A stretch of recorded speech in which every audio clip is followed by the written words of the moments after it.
Cat Local Talent Show on Rock 100.5. The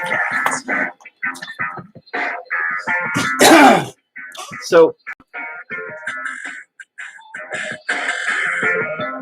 you know,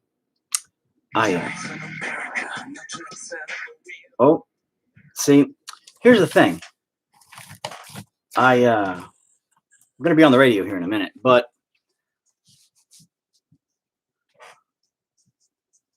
I got to make sure whatever I play or whatever I let hear, it isn't, it's a cover song of David Bowie's I'm Afraid of Americans. Anyway.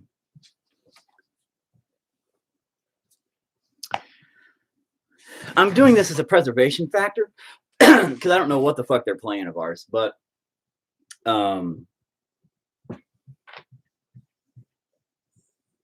I don't even know if you're going to be able to hear it. Theoretically, you can hear this, right? Tell me if you can hear it. Okay. I don't want to get in too much trouble. Really good cover, though. Too bad you can't hear it. Wait, can I paste it? Oh. David Bowie 9 Inch Nails. I know it's a cover. It's David.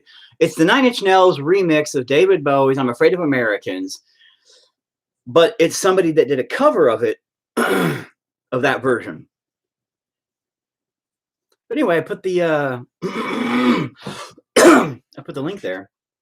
But anyway, I'm going to play it on here. So that way I have a recorded version of whatever the hell they play, because I don't know what they're going to play. So Jay, I'm going to turn it down so I can hear myself. Jay, that works at the Cat, that does this. I've known him since way back in the day when he worked at the Edge up in Tulsa. And he invited us when we did the Edge. He invited us to come into the studio. I think the first time we met was we went to the studio for the Edge X Fest, which was supposed to be like, I think, some extreme bands or something like that, if I'm not mistaken. Anyway, but we went in for the X Fest, and it was like us and 6, 7 other bands or whatever.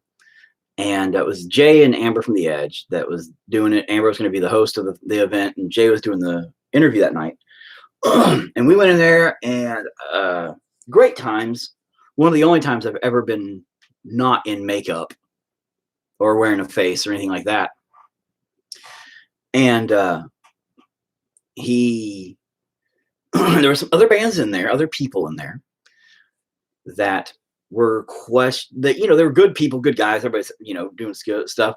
A couple of them had a couple of drinks, etc. When you're on the radio, there's no cussing. There's no talking about bodily fluids. There's no talking. You got to be respectful, and sometimes people don't do that. Cover of Bowie's I'm Afraid of Americans. It's Rock 100.5, The Cat, and The Cat's Local Talent Show. Star 13 featuring Gravity Kills vocalist Jeff Shell, who was an Oklahoma City resident. 25 years ago this past week, Gravity Kills released their debut record featuring the lead single, Guilty. You're listening to The Cat's Local Talent Show. We do it every Sunday night at 9 o'clock, 2 hours of nothing but Oklahoma music. Shadowline, Good God, now on Rock 100.5, The Cat. Good God, he's got me by the faith. Oh, Father. Well,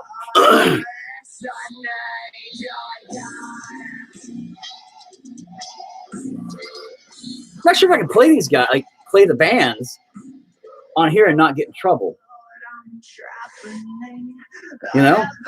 Like as a local musician, I'm more than supportive of fellow musicians. And I'd be like, yo, check out all these guys. I'd be like, it's pretty badass.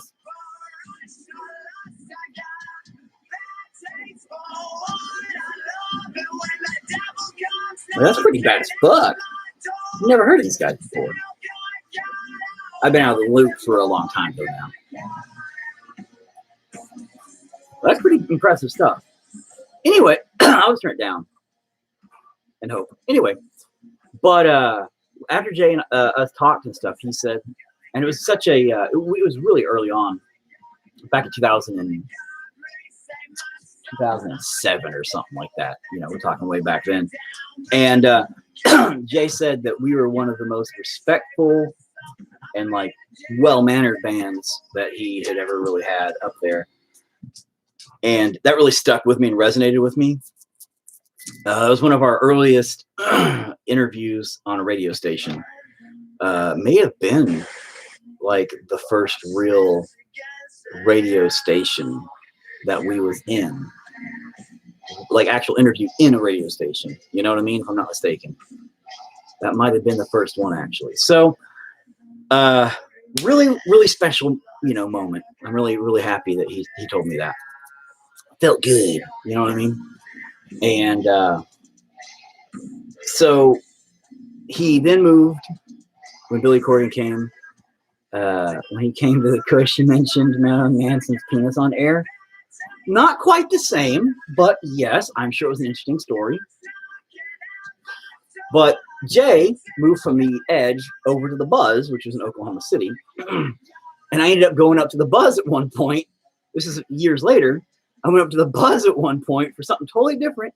And there I see this giant human being, because Jay's like 17 feet tall, come go boom, boom, boom, boom. And I was all, what the? We had already had a few more interviews at the Edge, though, by that point, you know, over the couple of years. But then Jay was up there. And I'm like, Jay, what? And he was like, hey, what? And so we were like, oh, hey, what's up, man? You know, he's like, oh, yeah, I'm here now. And then we kind of reconnected there for a second. And then now he's at the Cat, and he's doing like the local thing there. So bands from the state, you know, being local, he's all about. he does the everybody that's been from here. So I'm sure he plays Hanson on there at some point. But he told me that tonight was kind of not dedicated, not really dedicated. I can't remember what he said. It's on my stupid message. But I was having a conversation with him, I don't know, a week ago or more about the history of Oklahoma music. And so he was like, you know, we were talking about industrial music and industrial bands, and God and the Machine started in the early 90s, mid 90s. And I was like, man, there wasn't really any other industrial bands back then. And he brought up a band that was from around that time, but that Talent Show with your host Jay Ramone on Rock 100.5 The Cat. oh, it's Grinder.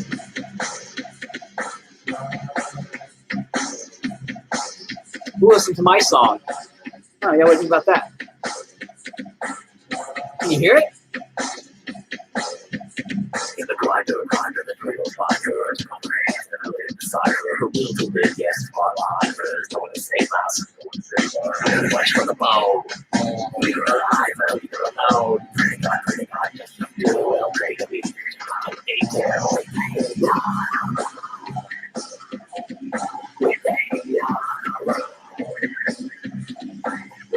This is where I have the grinder. And I grind my big metal penis.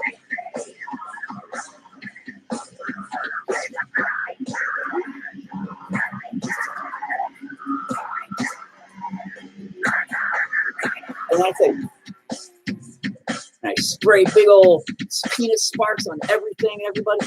Good times.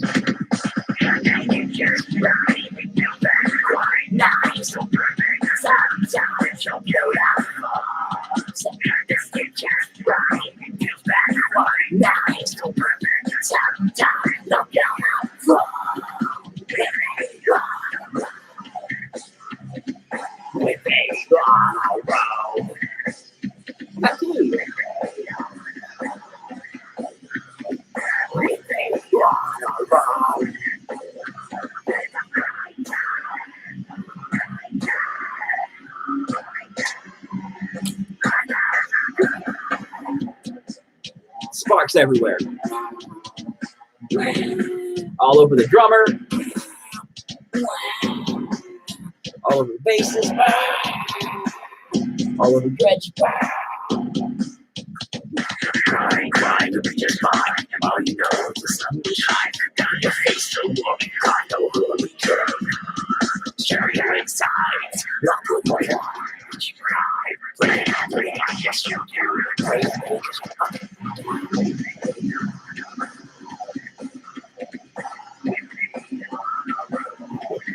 now I just like a big hairy walrus.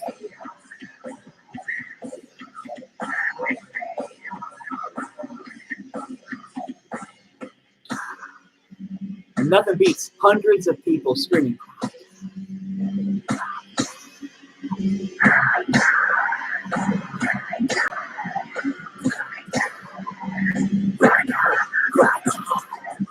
Every band starts with a local band.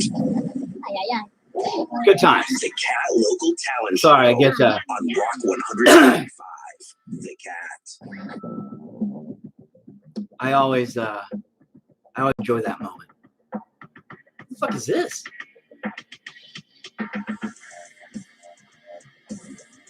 But Jay was like, bro, since we talked about that last week or whenever,